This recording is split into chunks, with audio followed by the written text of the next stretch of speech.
İsmət, salam. Salam. Deməli, ədəbiyyat üzrə Nobel mükafatını Laslo Krasnohorkaya verdilər. Verilmə səbəbi də apokaliptik dəhşətin ortasında sənətin gücünü təsdiqləyən cəlbedici və uzaqgörən əsərlərinə görə. Bəli. Apokaliptik dəhşət nədir? Yəni Laslo Krasnohorkayın əsərlərində. Apokaliptik dəhşət nədir? Laslo Krasnohorkayın bütün əsərlərində çöküşdən sonrakı, kommunist sistemin çöküşündən sonrakı insanların çıxılmazlığı, axtarışı, mənəvi, metafizik dünyanın itkisi, tənəzzülü, bütün bunlar hamısı öz əksini tapır.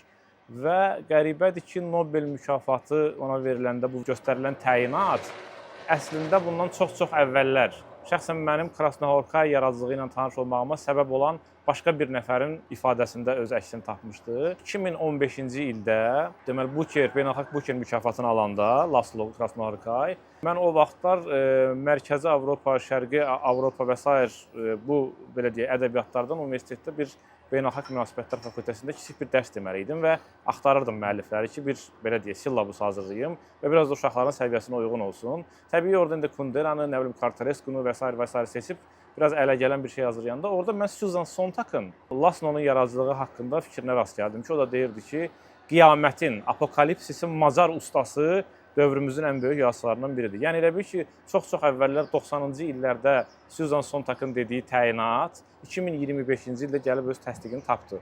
İndi apokaliptik dəhşəti biz biraz əsərlərinin içərisinə girdikcə daha elə bil ki, detallı aça bilərik. Ümumi mücərrəd cümlə əslində nəyi ifadə edir? Okay, əsərlərinə girməmişdən qabaq istəyirəm ki, birinci onun həyatından biraz tanış olaq və ümumiyyətcə bu adam kimdir? Mən bildiyimə görə, yəni kommunist rejiminə qarşı bir mövqedə olub, hətta əskərlikdən qaçdığı üçün bir müddət kəndlərdə gizlənilmiş. Laslo deyir ki, özüm verdiyim müsahibələrindən biz bu informasiyaları alırıq. Deyir ki, mən 11 yaşımda atam mənə dedi ki, bizim əslən kökənimiz Yahudidir, Yahudi əsillik. Bunu da o vaxt kommunist dövrdə belə deyək, aydın məsələ ki, gizlədirdilər o zamanlarda və bizim əslində familiyamız Korindir. Sonradan o Savaş və Savaş romanının qəhrəmanının familiyası da Korin. Atam deməli Krasnohorkay deməli familiyasını hardan götürüb? O dövrdə Avstriya-Macarıstan imperiyası Birinci Dünya müharibəsindən sonra öz ərazilərinin 2/3-ni itirir. O ərazilərdən də həmin Krasnohorkay dediyimiz yerdə o vaxt Çexoslovakiya, indi Slovakiyanın ərazisində olan bir qaladır. Və o dövrlərdə onun itkisinin arxasınca xeyli qəmli balladalar, mahnılar bəstələnib Krasnohorkay qalasının itirilməsi ilə bağlı. Atası da həmin familiyanı götürüb əslində özlərə. O da deyir ki, bu irredentist bir şeydir. İrredentizm bir ölkənin ərazisinin başqa ölkənin ərazisində qalmağa və ona xiffət çəkməklə bağlı olan millətçi bir belə deyək də təxminən hərəkatdır. Necə ki biz demirik, bir hissəmiz Təbrizdə qalıb. Bu millətçilikdə olan bir şeydir və deyir ki, atamın qoyduğu ayda seçdiyi bu familiya biraz irredentist bir familiya idi.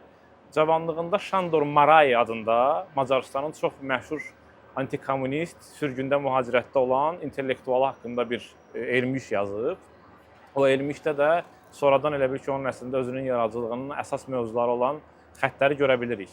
Yəni, kommunizm əleyhinə durur, özünü həmişə mühacirətdə, sürgündə hiss eləmək, aristokratiyanın tənəzzülünə qarşı bir xiffət keçirmək ki, aristokratiyayı, ali dəyərlərin itməsi, kütləvi mədəniyyətin gəlib yüksək mədəniyyətin yerini tutması, bu temalar hamısı Şandor Marayda da var və o sonradan belə deyək ki, Krasnohorkayın yaradıcılığında da öz əksini tapacaq. Laslo'nun belə deyək, ədəbiyyatı, dili deyirlər ki, oxucuya yönəlik deyil, daha çox həm belə şuur axını var. Ümumiyyətcə bu yaradıcılığı haqqında, yəni onun tərzi haqqında zəhmət olmasın. Yəni onun adını Sebaltla, Kafkayla, Melville'lə, Gogol'la, Bernhardtla bir yerdə çəkənlər var. Özü Dostoyevskini xüsusi vurğulayır. Kafkanı deyir ki, Kafkanı oxumayanda da Kafkanı düşünürəm. Üslubu tərzi əlbəttə ki, mürəkkəbdir, asan oxunan deyil. Cümlələri uzun cümlələrdir, qısa adlıq cümlələrlə yazmır. Özü cümlənin uzunluğu və belə deyək, qısalığı haqqında bir fikri var ki, əslində qısa cümlə süni cümlədir, qondarma cümlədir.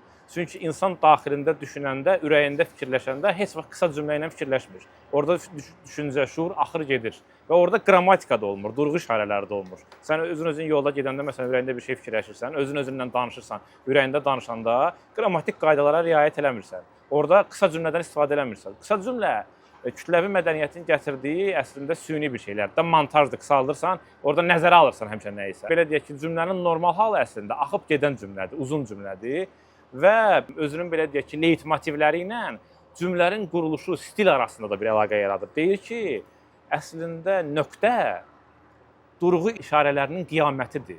Yəni cümlənin nöqtəsi qoyulması, yəni bir şeyin qiyamət nədir? Nöqtəsidir də. Yəni ona görə hər dəfə mən nöqtə qoymağı ertələyirəm ki, cümləni uzadıram ki, sanki qiyamətə ertələyirəm, həm də stilistik baxımdan da ona riayət edirəm. Romaniyada bəli, asan oxunmayan, oxucudan çox ciddi konsentrasiya tələb edən mətnlərdir bu mətnlər. Əla, Laslo Krasnohorkaini həm də kino cəmiyyəsi Bellatarın filmlərindən tanıyırıq. Onun ssenari müəllifi olub Bellatarla bir yerdə. Həm də Bellatar onun belə deyək, romanlarını ekranlaşdırıb. Hətta belə bir iddia var ki, Bellatarın stilistikası Laslonun əsərlərinin o abu-havası əsasında formalaşıb. İndi Bellatarın ən məşhur filmi Turin atı deyirlər. Mənə görə mənim ən sevdiyim filmi Wreckmeister'in harmoniyalarıdır. Onun Laslonun səhv eləmirəmsə melanxoliyanın müqavimətin melanxoliyası əsəri əsasında çəkib. Ümumiyyətlə Bellatarın filmlərinə baxanda da görürük ki, çürümüş, deqradasiyaya uğramış bir toplum var və bu toplum bir növ qiyamətə oturub gözləyir. Yəni ən əsas harmoniya Wreckmeistera və ya Turin atı, Satan Tangoda da. Əsas o müqavimətin melanxoliyasından başlayaq. Çünki mənim ən çox sevdiyim filmlərdən biridir Wreckmeisterin harmoniyası.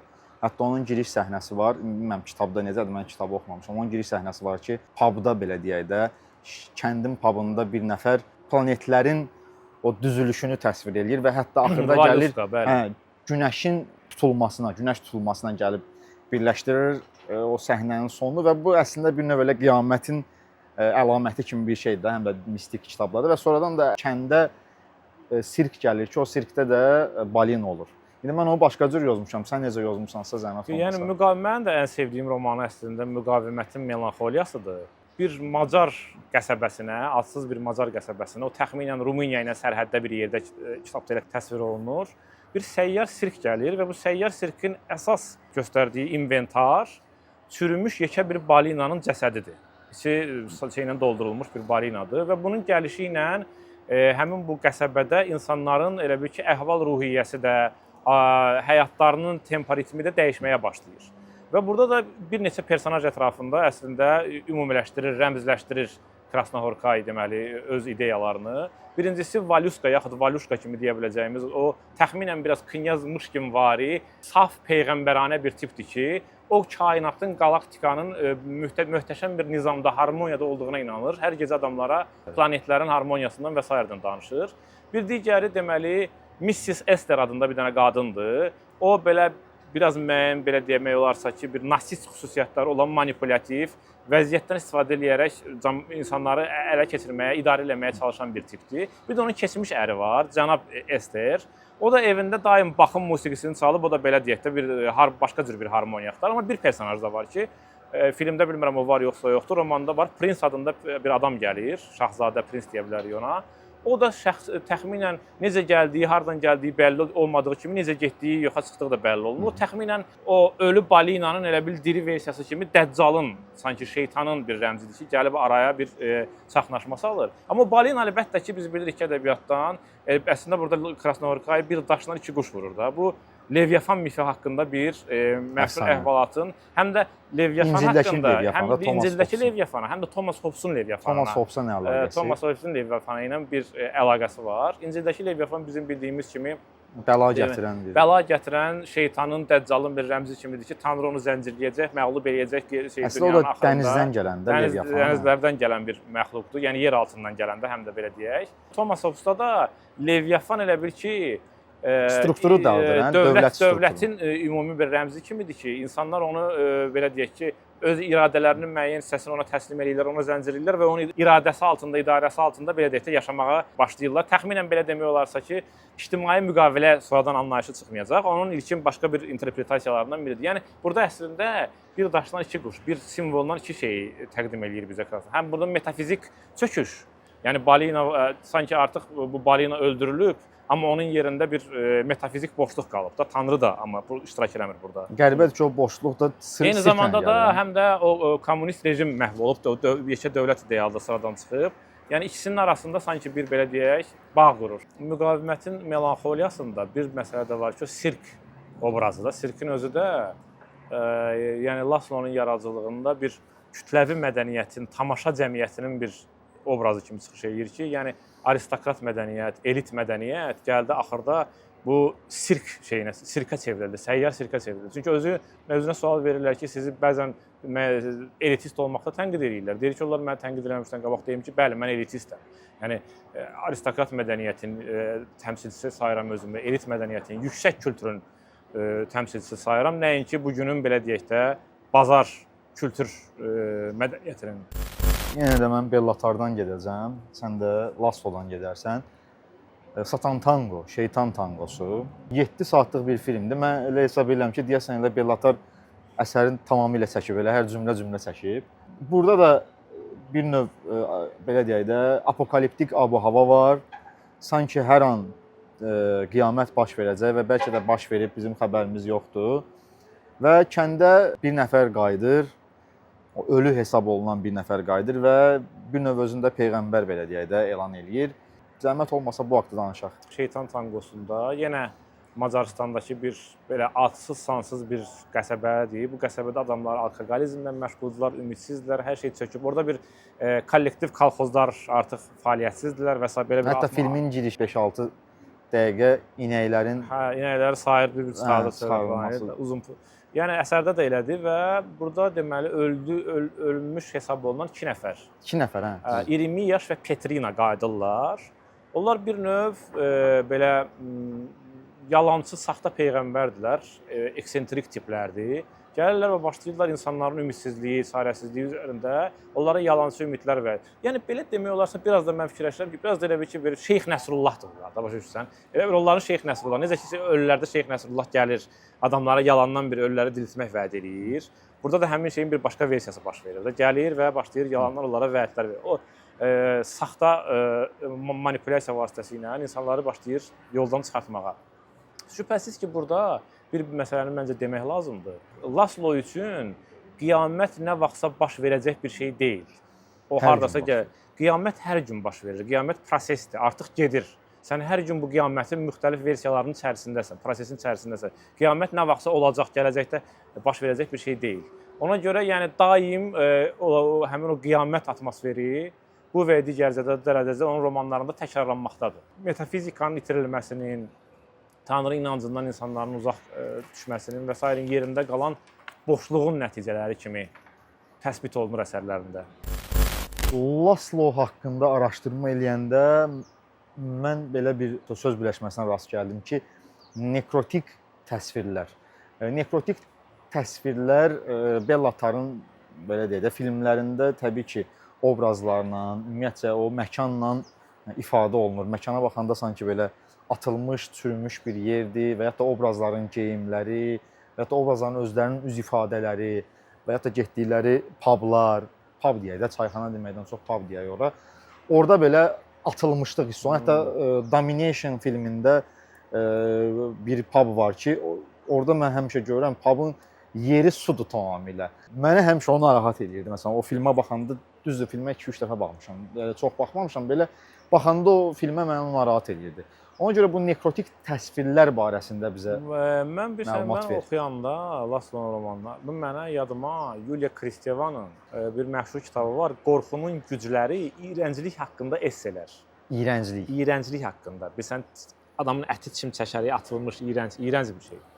O da o anlayışı da deməli Yuliya Kristeva bir fəlsəfi belə deyək terminlə ifadə edir. Obyekt, O ilə yazılan yox, A ilə yazılan obyekt. Obyekt yox, obyekt. O obyekt sözü Latıncadan, kökü Latıncadan gələn, rədd olunan, atılmış, çölə atılmış, çürümüş. Yəni hansı şeydən ki, sən canını qurtarmaq istəyirsən, onunla üzləşmək istəmirsən, görmək onu istəmirsən, pis, iylənən, çürümüş. Bütün bu şeylərin hamısının adını bizim qorxumuzun nəsnələri kimi, özündən uzaqlaşdırdığımızın nəsnələri kimi təsbit edir Yuliya Kristeva həmin kitabında və o deyir ki, əslində insanın kimliyi və mənliyi biraz da həmin o özündən özgələşdirdiyi, atdığı, qorxduğu şeylərə münasibətdə tənzimlənir. Sən həm də nəyin özünə yaxın buraxmırsansa, osan. Nəyi özünə yaxın buraxmırsansa, ona münasibətli bir kimlik formalaşır. Nəyə doğma bilirsənsə, yəni atdıqların da sənin, iyrəndiyin də sənin hansı kimliyin bir hissəsi. Nədən iyrənirsənsə, o da sənin bax kimliyin bir hissəsi.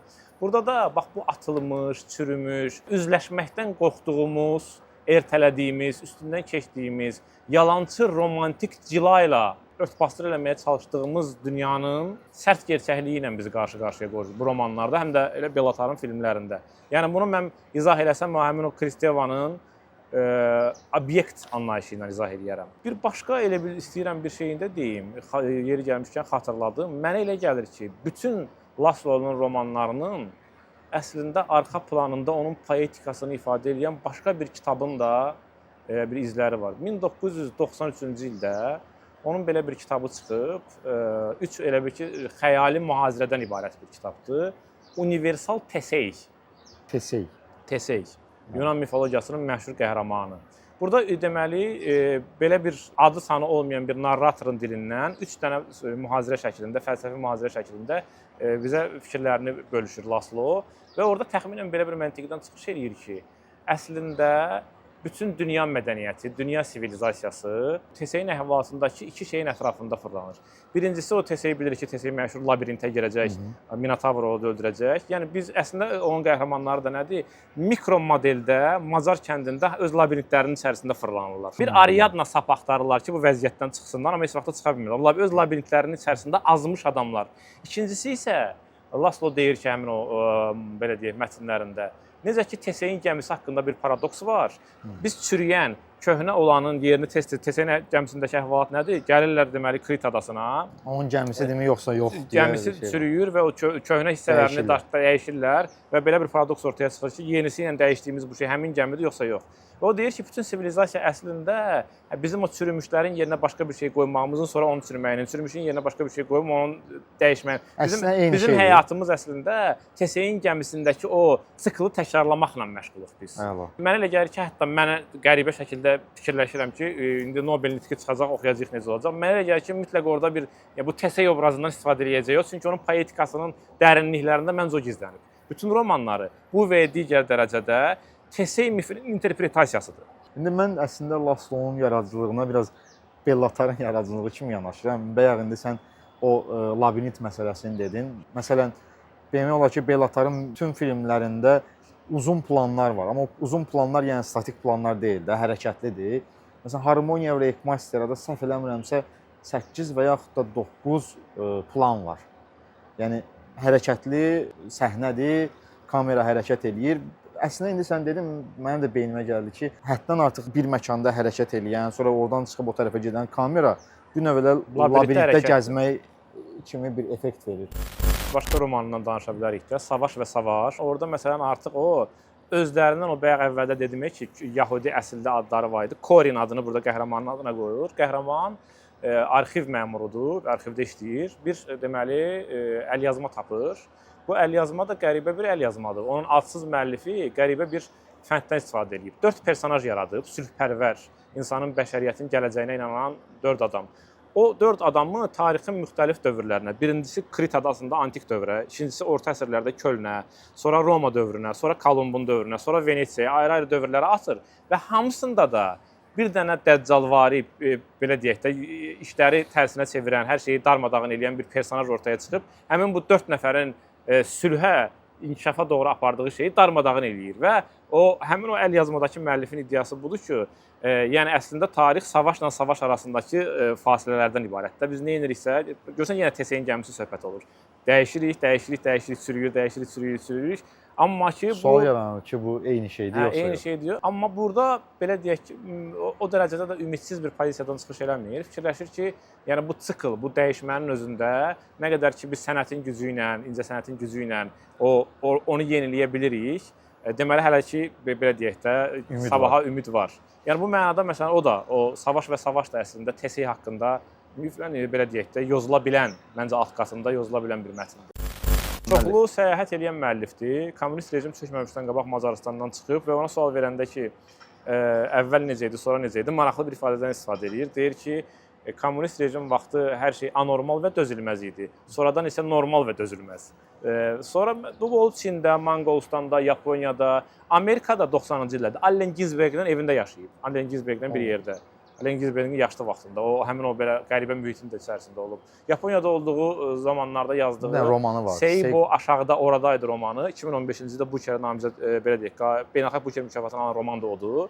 O da məsələn çox qeyri-adi bir romandır. Uzun olacaq bəlkə də söhbətimiz. Orada da deməli Seibo Yapon mifologiyasında bir ilahənin, tanrıçanın adıdır. Onun bağçasında 3000 ildən bir çiçək açan bir şaftalı ağacı var ki, o ölümsüzlüyün elə bir ki, insana bəxş edir. Hamı onu gözləyir və bu mifin və bu əhvalatın ətrafında interpretasiya edir orada da. Yəni belə deyək ki, ayrı-ayrı yerlərdə çox da gəzgin, səyyah bir adamdır. Dünyanın çox yerlərində ayrı-ayrı sənət mühitlərinin içərisində olub. Maraqlı bir şey deyir ki, əvvəllər yazıçılardan onun üslubu haqqında soruşardılar, onun ədəbi əcdadları haqqında soruşardılar, növbəti əsərinin o fəlsəfi kökü, arxa planı haqqında soruşardılar. Yəni problem, dərdi, dünya ilə dərdi haqqında soruşardılar. İndi amma nə qədər satılmağı haqqında soruşurlar. Mən də bunu belə interpretasiya eləmişəm ki, əvvəl adamlardan qəmlər haqqında soruşurdular, indi rəqəmlər haqqında soruşurlar. Belə bir interpretasiya. Səncə Laslo Krasnohorkai Nobelə layiq idimi və son illərdə Nobel alan bəzi Nobelçilər var ki, unudulub gedir. Və səncə təbii ki, biraz indi absurd səslənə bilər. 50 ildən sonra açıb yenidən oxuya biləcəyimiz müəllifdir. Çünki əslində dünya ona doğru gedir ki, bu ChatGPT, süni intellekt əslində bu da bir növ qiyamətin apokaliptik situasiyadır hələ bizim üçün də. Mən sevdiyim müəllifdir əvvəldən, yenə deyirəm də. Yəni Susan Sontag'ın essesindən tanıyıb, sonra Buker mükafatı alandan sonra maraqlandığım, oxuduğum və mən müəyyən tematik tərəfə ilə də özümə doğma hiss elədiyim müəllifdir. Çətin oxunan müəllifdir, mürəkkəb müəllifdir, amma müqavimətin də beləsi mənə gəlir bu dünyaya lazımdır. Hər şeyin fast foodlaşdığı, McDonald'slaşdığı, sadələşdiyi, hər şeyin adamların hər şeyin daha yüngürünü sanki daha dəyərli hesab elədiyi, kəmiyyətin keyfiyyəti bütün sahələrdə üstələdiyi bir dövrdə belə bir estetik müqavimət mənə elə gəlir ki, çox qiymətlidir və Nobelə məncə layiqdir. Az oxunar, çox oxunar, yox, amma onun varlığı məncə bir ağırlıq mərkəzi yaradır. Biz onu xatırlayacağıq konkret. Mən xatırlayacağam.